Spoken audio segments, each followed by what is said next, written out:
And it was so crucial for us to defend the location was 2 years ago, and we know pharmacies move around a bit, that we're doing that analysis again this year. So the Pharmacy Guild of Australia, because we have some resources, because we have some money, we can spend that money on things like this. And we're doing it again this year, updated to make sure the government, the public, the newspapers, the media support us on locations. We believe locations are crucial to what we call the community pharmacy model in Australia.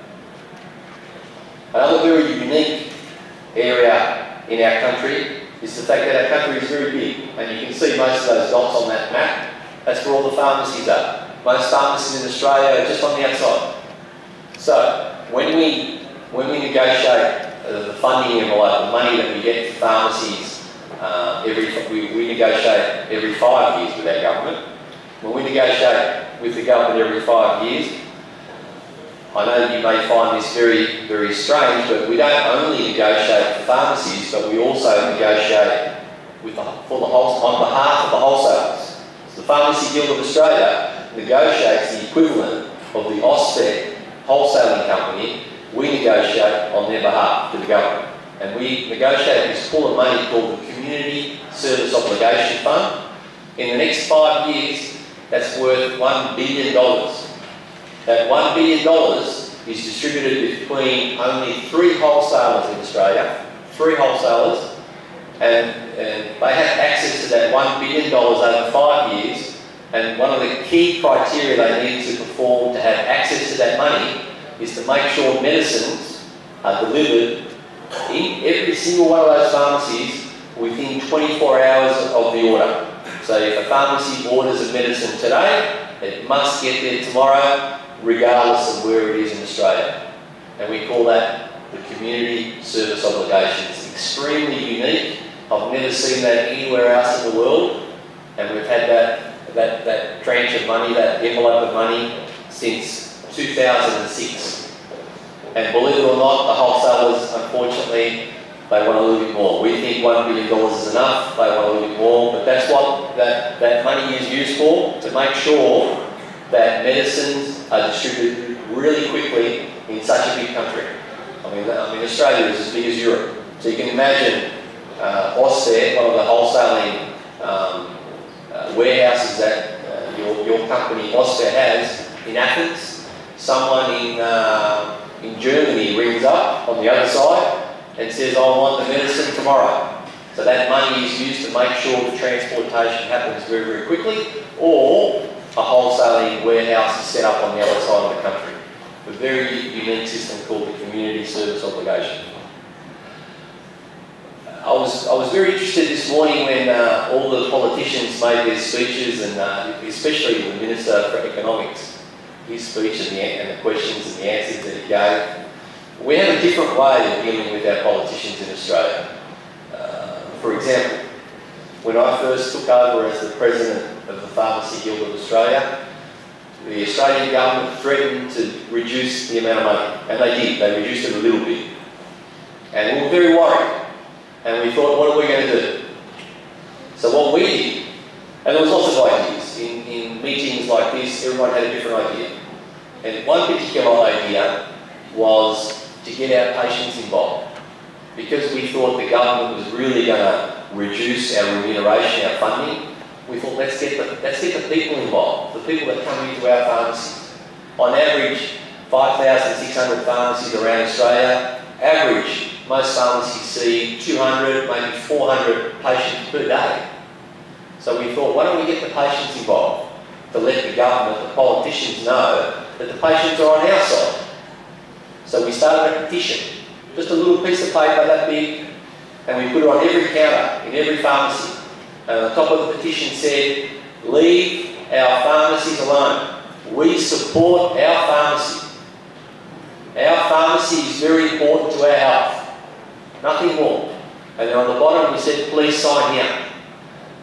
In less than 4 months, in 1 month, we got approximately 1.3 million signatures.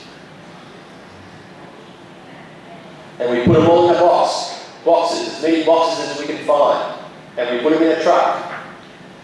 1.4 million signatures of Australian people that walked into our pharmacies. And we delivered it to the politician. That lady in the middle was a politician. And we went there and we said to her, look, this is how many signatures we have from our patients, from the Australian community, that don't believe that pharmacy is an easy target. Because I know pharmacy is an easy target everywhere in the world. And the politicians stood up and they said, well, hang on a minute. You know, everyone tells us that the pharmacy guild of Australia is really strong, and sometimes we ignore them, and sometimes they scream, sometimes we scream. But now we have a petition with 1.3 million signatures. And we handed that over to the politicians, and we got all the pharmacies involved. Every single pharmacy got involved, and we only did it for 4 weeks. And we never disrupted any patients, we didn't stop any prescriptions, everyone still got their medicines, and the government still reduced our margins a little bit that year, 2 years ago, but we gave them notice that if we needed to do something in Australia, we could do it quickly. And that was something that we thought was very successful. There was lots of Australian pharmacists that wanted us to do more. They wanted us to strike. They wanted us to put crazy advertisements in newspapers. They wanted us to do commercials on TV. They wanted me to have a big fight with the health minister. We didn't do any of those things. We just went nice and quietly to our patients.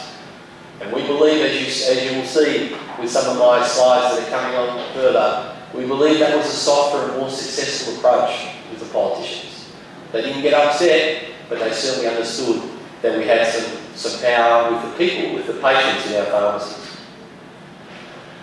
Last year, when you had your Synevio, your conference in Kavala, unfortunately, again, I apologise, I couldn't make it last year.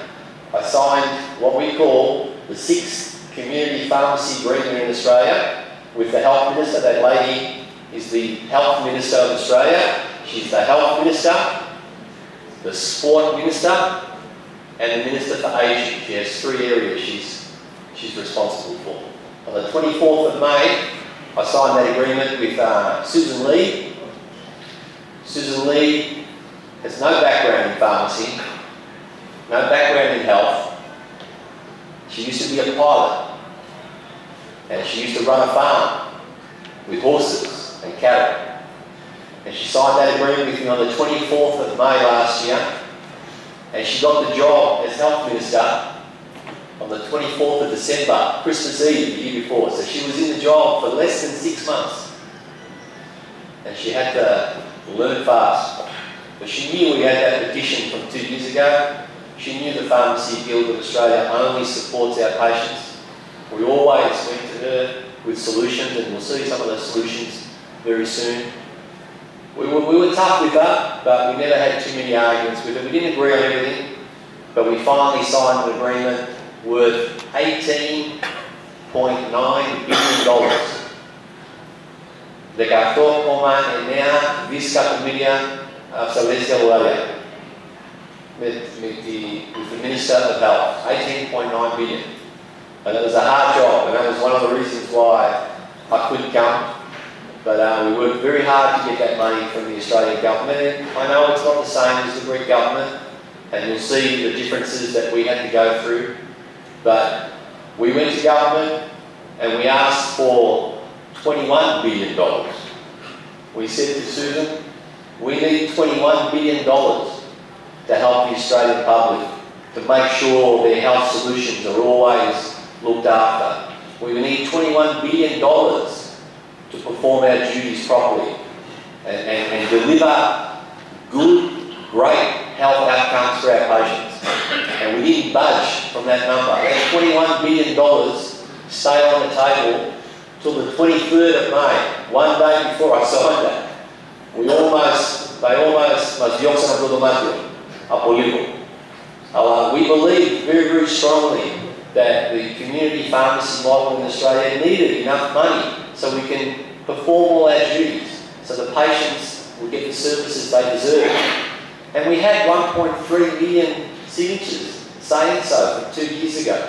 So they were a little bit unsure, the government, what to do. But they finally signed for 18.9 billion, because unfortunately, governments being government, they leaked They leaked it to the media that they had offered me and the Guild approximately $19 billion, but we were asking for 21. So once they leaked it to the media, it was a little bit hard for us to keep negotiating. So we settled on $18.9 billion. It was a huge effort for the Pharmacy Guild of Australia, and you'll see over the years, that's the sort of thing that we did, that we've done over the years. We stayed together, just like the Austin guys were saying to you about the green pharmacy idea. We stayed together. The Pharmacy Guild of Australia to be a member of our organisation. It's a voluntary membership. You don't have to be a member. But over the years, we've always had about 90% members, always. People voluntarily join our organisation. We stick together. Sometimes we have different views, just like you. But at the end of the day, the government and the negotiation we have with our governments, our strength lies in our numbers. And positions like mine, we rotate them every 3 years, every 6 years. But the only reason that we can sign those very big agreements is we keep all the pharmacy owners together. It doesn't matter what the media says. It doesn't matter what other organisations and professions say, like doctors, we stick together. So that's what we did last year, and now we've almost finished 1 year. So, like I said before, the agreement started on the 1st of July next year. It's for 5 years. We're in our agreement that is called the Sixth Community Pharmacy Agreement. There's a very new remuneration basis for dispensing, and I'll explain that to you in a minute. But one of the most exciting things for me personally was that we were able to get $1.26 billion for professional programs, for services outside just giving the pharmacopoeia. Outside, doing blood pressure, clinical tests, monitoring, medicine reviews, all that $1.26 billion is over and above what we get for dispensing our medicines. And that was a very, very big, satisfying outcome for the Pharmacy Guild of Australia, and of course all pharmacists in Australia as well. The $1.26 billion though comes with a lot of clauses. That $1.26 billion